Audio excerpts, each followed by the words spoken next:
Hey Shark fans, it's Melinda Marsalis. Welcome to Heard It on the Shark. I'll be your show host, and Mississippi Hills National Heritage Area is your show sponsor. Heard It on the Shark is a weekly interview show that airs every Tuesday at 11 a.m. on the Shark 102.3 FM radio station based in Ripley, Mississippi. Then it's released as a podcast on all the major podcast platforms. You'll hear interviews with the movers and shakers in North Mississippi who are making things happen. I'll talk to entrepreneurs, leaders of business, medicine, education, and the people behind all the amazing things happening in North Mississippi. When people ask you, how did you know about that? You'll say, I heard it on the Shark. Heard It on the Shark is brought to you by the Mississippi Hills National Heritage Area. We want you to get out and discover the historic, cultural, natural, scenic, and recreational treasures of the Mississippi Hills that are right in your backyard. And of course, we want you to take the Shark 102.3 FM along for the ride. Musical credit belongs to Hill Country Blues guitar legend Gary Burnside and the late great Buddy Grisham, playing Long Way Home from their album Acoustic Brothers, which was recorded at Sun Bear Studio in Ripley, Mississippi.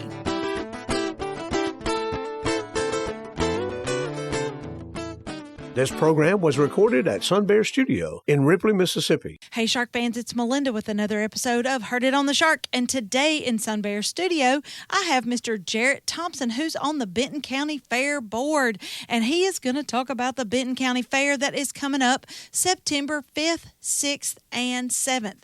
Jarrett, thanks for riding over. Absolutely. Thank you for having me. Okay, now we've done this a couple of times before. The Benton County Fair is a really well-organized thing. You guys think way out in the future what's going to happen. You plan for it all year. Tell me what you have in store this year. Thank you for recognizing that. There's a lot of hard work that goes into it. So this year we've added a few things that we have not had before, or we've had them, but they've been years in the past. Honestly, we've got a lot of events going on this year. It is going to be a very busy time. There are going to be different opportunities no matter what your interests are. Like you mentioned earlier, it's Thursday, September the 5th, Friday, September the 6th, and Saturday, September the 7th. Just to kind of run through the events that will take place on those days. Thursday, September 5th, Carnival will open at 6 p.m. that night, and we'll have our traditional Fairs to the Fair events on that Thursday. Friday, September the 6th, the Creative Arts entry will start at 10 a.m., The judging of creative arts will be at 12 p.m. We will actually, for this year, have a barbecue cooking contest. The check-in for that is going to be 5 p.m. We're going a little different route as far as some rodeo stuff this year. We're having Calvary Rodeo System there. We'll have a youth rodeo on Friday night starting at 7 p.m. That was something that we had a very large push from local people that were really wanting to see that, or they had youth wanting to participate in that. We also have EPW Wrestling Friday night at 7 p.m. So that is going to be very entertaining. Come Friday night, if rodeo is your thing, we got it. Wrestling is your thing, guess what? We got it too. And so transition over into Saturday, we actually have a IBRA barrel race starting at 8 a.m. The barbecue contest judging will be at 12 p.m. We still, from last year, have our same SCA steak cook-off. That will start at 10 a.m. Judging at 5 p.m. Pony pulls at 6 p.m. Calvary Rodeo back at 7 p.m. There will be pig scramble intermission. We will also do $100 drawings at intermission like we always have. Just going to be a great list of events. One thing also, we are actually adding a youth division for the Benton County Barbecue Contest. That is going to be ages 8 through 18. So if we got any young cooks out there that think they can compete with the big dogs, so to say, and put their little taste on their barbecue, we would love for them to come join and try it out. I'm not going to lie to you. I'd love for somebody that was in that 8 to 18 to beat everybody, you know. What a boost of confidence, right? So either way, that's going to be pulled pork, ribs, chicken, anything. So just trying to do good by that. Last thing I'll kind of mention, as far as the barrel racing, we've had a lot of people interested in that on Saturday. So this is kind of our second annual. We've kind of got back into doing some more of the barrel racing events. That'll be kind of 8 a.m., 11 a.m. There'll be different categories, different things. But if you got any questions about any of the events that are taking place, contact any of us on the board. the best place to get information from and up-to-date information is going to be from the actual Facebook page of the Benton County Fair and Livestock Association. That's where we've been trying to post pretty consistently about our events, about the times of our events, because, again, there's a lot of things going on, and if you want to partake in some of these events or just witness some of these events, we don't want you to be late for them or think that it's a different time of starting. Carnival rides all 3 nights? Absolutely. So be prepared to enjoy some rides and entertainment. What's the entry fee at the gate?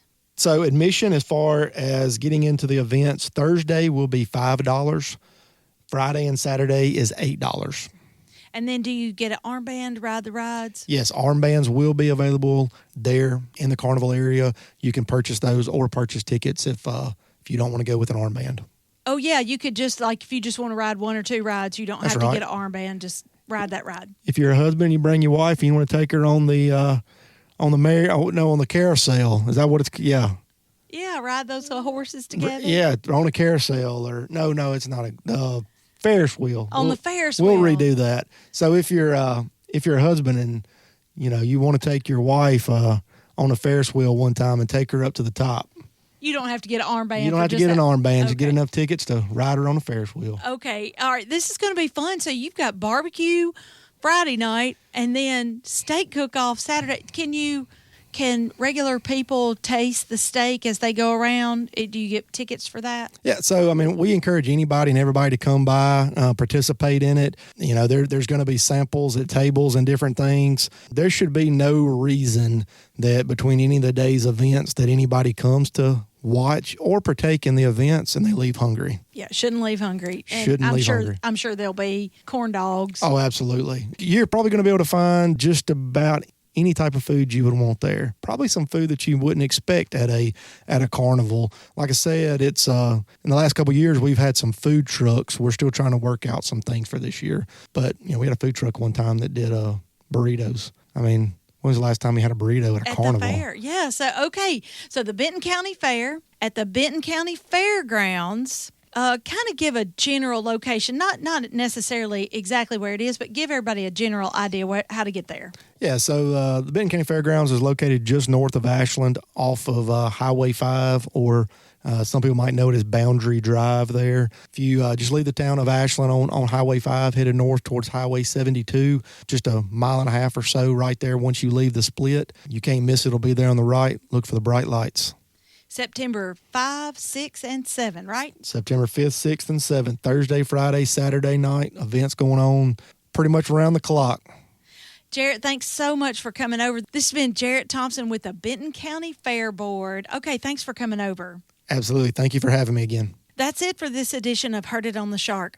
Tune in every Tuesday at 11 a.m. to find out what's happening with our local community leaders. If you have a question, comment, or suggestion for an interview, if you want access to this interview, go to our website, shark1023.com, and click on the podcast tab. Keep it tuned to the Shark 1023 and have a great rest of the day. The Mississippi Hills National Heritage Area was established by the United States Congress in 2009 and represents a distinctive cultural landscape shaped by the dynamic intersection of Appalachian and Delta cultures. This intersection has produced a powerful concentration of nationally significant cultural icons, including King of Rock and Roll Elvis Presley, First Lady of Country Music Tammy Wynette, blues legend Howlin' Wolf, civil rights icons Ida B. Wells Barnett and James Meredith, America's favorite playwright Tennessee Williams, and Nobel laureate William Faulkner. The stories of the Mississippi Hills are many and powerful, from music and literature to Native American and African American heritage to the Civil War. The Mississippi Hills National Heritage Area supports the local institutions that preserve and share Northeast Mississippi's rich heritage. Begin your discovery of the historic, cultural, natural, scenic, and recreational treasures of our region by visiting the Mississippi Hills National Heritage Area online at MississippiHills.org. This show is made possible by JC Media, LLC in Ripley, Mississippi. JC Media owns the Shark 102.3 Classic Rock FM radio station where the show is hosted, and Sun Bear Recording Studio where the interviews are recorded.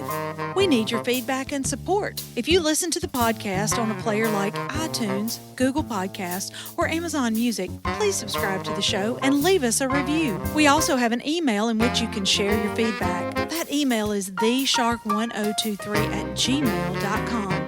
Subscribe to our podcast on your favorite app or stream episodes online at shark1023.com/podcasts. Today's episode was produced by Melinda Marsalis. It was edited by Rick Williams and engineered by Chris Marsalis.